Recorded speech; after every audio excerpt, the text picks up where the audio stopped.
So episode 3 just dropped the biggest secret of the season, and if you weren't already obsessed with this show, you're about to be. Because what started as a simple Hedge Knight tournament story just turned into something way more complicated, and the consequences are going to be massive. If you're loving this Game of Thrones prequel as much as I am, hit that subscribe button and turn on notifications so you don't miss any breakdowns. Trust me, you'll want to catch every detail we're about to unpack. Let's dive straight into the chaos that is episode 3, titled The Squire. This episode picks up the morning after the first night of jousting, and we find Egg already up before dawn, training Dunk's stubborn warhorse Thunder. This is the first time we really see just how dedicated Egg is to being a proper squire. He's not just some kid playing at being a servant. He's genuinely trying to help Dunk succeed, practicing with weapons that are literally bigger than he is, getting Thunder to charge on command, and doing all the grunt work that comes with being a squire. When Dunk wakes up and finds Egg missing, he's irritated because he told the kid not to wander off. But when Egg returns, there's this beautiful moment where Dunk teaches him how to mend his own clothing. These little scenes matter because they show the bond forming between these two. Dunk isn't just ordering Egg around, he's teaching him actual life skills.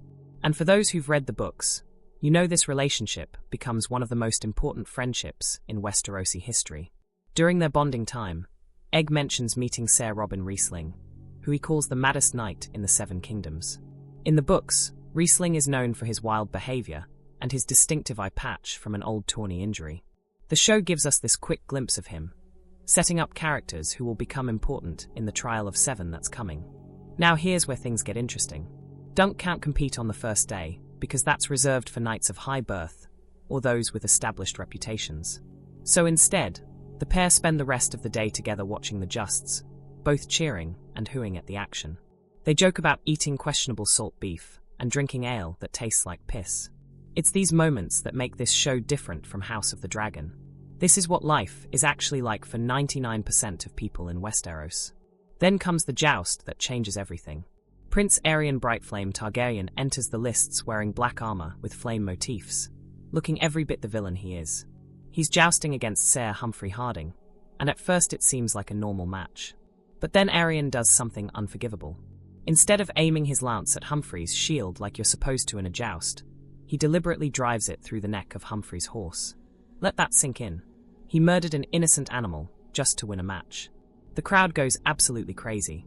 People are throwing rocks at Aerion, calling him a cheating bastard, and the guards have to hold back an angry mob. The horse dies in agony, and Humphrey's leg gets crushed when it falls on him. Dunk, being the good-hearted guy he is, tries to convince himself it was an accident. He tells his new friend Raymun Fossaway that it's hard to believe a knight, let alone a prince, could be that dishonorable. And this is where we get one of the most important speeches of the episode. Raymun goes off on a rant about the Targaryens, calling them incestuous aliens, blood magicus, and tyrants. He says every pale-haired brat they've saddled Westeros with has been madder than the last. This is huge because it shows us where House Targaryen is in this timeline. They're 90 years removed from House of the Dragon, they've lost their dragons, and the people are getting tired of them.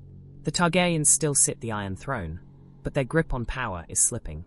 This isn't the all-powerful dragon-riding dynasty we saw in House of the Dragon.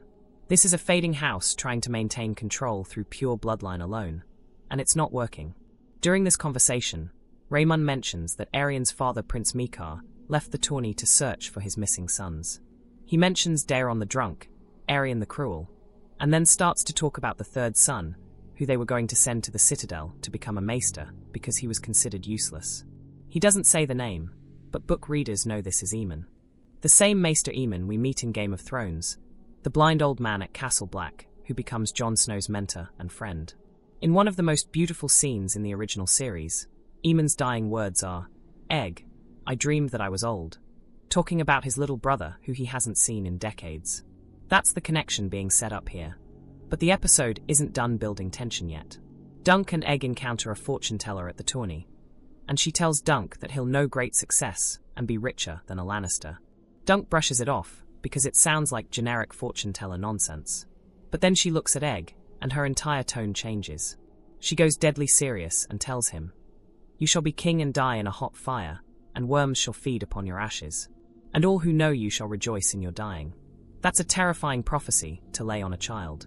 But here's the thing, For those who know the books, this prophecy is completely accurate. This is foreshadowing the Tragedy of Summerhall, one of the most mysterious and devastating events in Westerosi history. Without spoiling too much for show-only viewers, Egg's obsession with bringing dragons back to the world leads to a catastrophic fire at Summerhall that kills him, Duncan the Tall, and many others.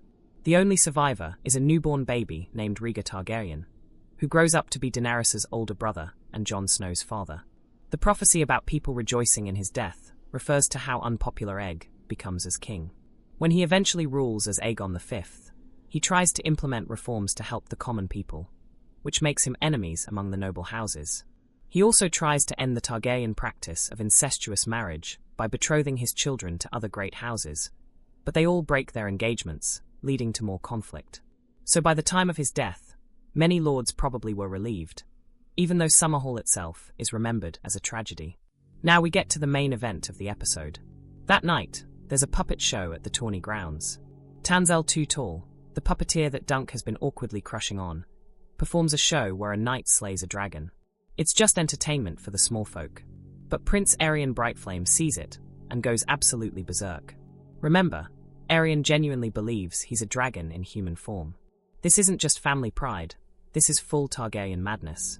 In the books, we learn that Aerion eventually dies by drinking wildfire because he thinks it will transform him into an actual dragon. So when he sees a puppet dragon being killed on stage, he takes it as a personal insult and an act of treason against House Targaryen. Aerion and his guards storm the puppet show. They destroy the stall, smash all the puppets, and then Aerion grabs Tanselle's hand and deliberately breaks her fingers one by one. This is sadism, pure and simple. He's torturing a young woman over a puppet show. The scene is brutal and hard to watch because Finn Bennett plays Aerion with such casual cruelty. He's not even angry anymore. He's just enjoying the power he has over someone helpless. Egg witnesses this and runs to get Dunk. And here's where Ser Duncan the Tall shows us exactly why he becomes a legend. He doesn't hesitate. He doesn't think about the consequences. He sees an innocent person being hurt, and he acts. Dunk charges in and punches Prince Aerion Targaryen directly in the face, then kicks him in the stomach and teeth. The immediate silence that follows is deafening. Everyone knows what this means. Dunk just struck a prince of the blood. That's a death sentence, no questions asked. Aerion's guards grab Dunk, and the prince, bleeding from his mouth, orders them to break all of Dunk's teeth with a hammer and cut open his belly. This is it. This is the moment everything has been building toward. And this is when Egg makes his choice. He steps forward, and in a voice that carries royal authority despite his small size, he orders the guards to release Dunk. And when they hesitate, he identifies himself. He's not just some bald orphan kid. He's Prince Aegon Targaryen, fourth son of Prince Mikar, and these guards have to obey him. The reveal that Egg is actually Aegon Targaryen, brother to Aerion, isn't a huge shock if you've been paying attention. The show has been dropping hints since episode 1. Egg knows way too much about noble customs and Targaryen history. He reacts strangely to mentions of his family. He asks questions no commoner would ask.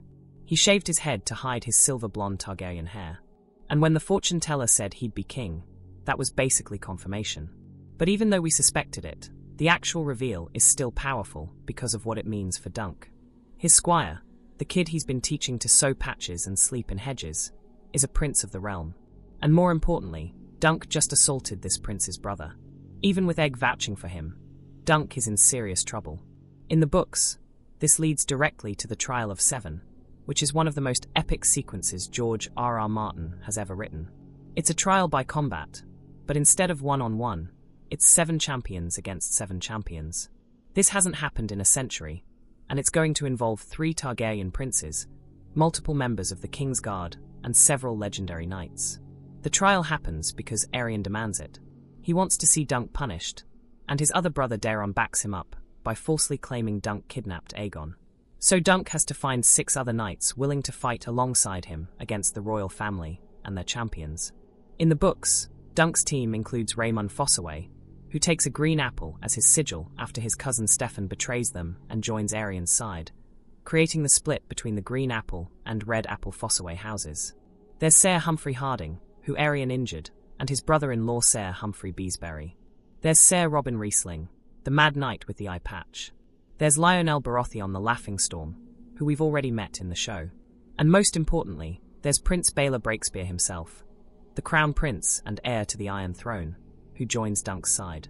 What Episode 3 does brilliantly is set up all these pieces while maintaining the focus on character development. We see Dunk's unwavering sense of honor, even when it puts him in mortal danger. We see Egg's loyalty to Dunk, choosing his friend over his family. We see the corruption and madness in House Targaryen, personified by Aerion. And we see the wider political situation in Westeros, where the Targaryens are losing the respect and fear they once commanded. The episode also does an excellent job contrasting different types of knights. You have Aerion, who is technically a prince and a knight, but has no honor whatsoever. You have Dunk, a hedge knight with no lands or reputation, who embodies everything a true knight should be. And you have characters like Prince Baelor, who occupy the middle ground, trying to navigate the complexities of being both noble and honorable. One detail the show adapts really well from the books is the class consciousness of this world. When Raymun goes on his rant about the Targaryens, he's speaking for the common people who are tired of being ruled by a family they see as foreign and strange. The Targaryens came from Valyria. They practice incest to keep their bloodline pure. They used to ride dragons that could burn entire armies. To the people of Westeros, they really are aliens, and without dragons to enforce their rule, that alienation is becoming a problem. This is something House of the Dragon couldn't really explore because it was focused on the civil war within House Targaryen itself. But A Knight of the Seven Kingdoms gives us the perspective of the people affected by Targaryen rule, and it's not pretty. The tourney at Ashford is supposed to be a celebration, but it's marred by Targaryen violence and privilege. The fortune teller scene also deserves more discussion because it's such a Martin thing to do. He gives us a prophecy that sounds ominous and mysterious, and then if you know the history, you realize it's completely literal and accurate. Dunk will become richer than a Lannister because he becomes Lord Commander of the King's Guard, one of the highest honors in the realm. Egg will become king and die in fire at Summerhall. These aren't vague predictions, they're spoilers from history, and the tragedy is that knowing doesn't help. The characters are still going to make the choices that lead them to these fates. What makes this different from something like the prophecies in Game of Thrones is that these characters don't know they're in a prophecy. Dunk and Egg aren't trying to fulfill or avoid some grand destiny. They're just trying to survive and do the right thing. The prophecy exists for us, the audience, to understand the weight of what we're watching. The show is doing an excellent job of making these characters feel real and lived in rather than just historical figures. Peter Claffey brings such genuine warmth and awkwardness to Dunk. He's this massive man who could probably break most people in half, but he's gentle and kind and gets flustered around women he likes. Dexter Ansel plays Egg with the perfect mix of childish enthusiasm and hidden depth. When he reveals himself as Prince Aegon, you can see the weight of that identity settling on him. And Finn Bennett's Aerion is genuinely terrifying because he's so casual about his cruelty. He's not shouting or ranting. He's calmly breaking a woman's fingers because she offended his delusions. That's the scariest kind of villain, the one who doesn't even see their victims as fully human. Going forward, Episode 4 will likely show us the preparation for and execution of the Trial of Seven. We'll see Dunk struggling to find champions, we'll see the political maneuvering between the Targaryen princes, and we'll see this confrontation that will have consequences for decades to come. The show has done an incredible job building to this moment. What did you think of the big reveal? Did you see it coming, or were you surprised? And more importantly, are you Team Dunk or Team Aerion? Drop your thoughts in the comments below, and let me know what you're most excited to see in Episode 4. Make sure you're subscribed with notifications on so you don't miss the next breakdown. This show is only getting better, and trust me, you don't want to miss what's coming next.